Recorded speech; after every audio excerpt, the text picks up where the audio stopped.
Beep, beep, beep, beep, beep, beep. Best, kasama nyo pa rin dito sa 101.1 Yes, the best. Ang inyong DJ RP, DJ Rico Panyero. Beep, beep, beep, beep, beep. At ang tsaka, Choy, ang favorite yung alien, yung cute. Martian, na naniniwala. Oh, naniniwala.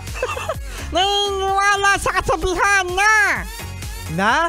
ang taong laging galit, Ang taong laging galit. gutom. Correct!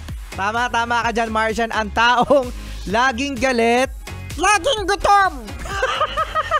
Sino nga ba naman mga bes ang hindi magagalit kapag ikaw ay gutom? Lalong-lalo na yung mga pauwi pa lamang sa kanilang mga bahay na galing opisina na umalis Martian ng 4:30.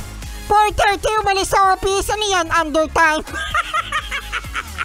4:30 umalis sa office. Pagkatapos, ngayon palang uuwi. Pag-uwi, ang naabutan lang sa mesa, isang lumpiang Shanghai. Wow, very Pinoy. Bakit very Pinoy? Kasi hindi inuubos yung nasa plato. Nakakainis nga naman, nakakagalit nga naman mga bes, no? Kapag ikaw tapos yung kanin nga, Kuya Joshua, 1/4 na lang sa rice cooker. Ako talaga, kapag talaga pumunta ako dyan, pag umuwi talaga ako, na isang kutsara na lang talaga yung corned beef, o kaya isa na lang yung lumpiang Shanghai, tapos 1/4 na lang talaga yung nasa rice cooker. Oh, ano gagawin mo? Aalis ako sa bahay. Mag-walk out ako.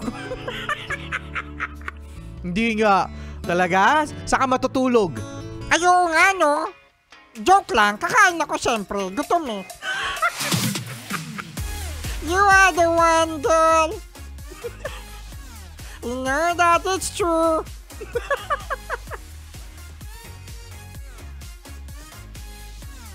Ha? Hindi ako gutom Ay, hindi. Hindi talaga ako gutom. Ano, sapakan na lang, Kuya Joshua, Ay, pagkain. Busog ako.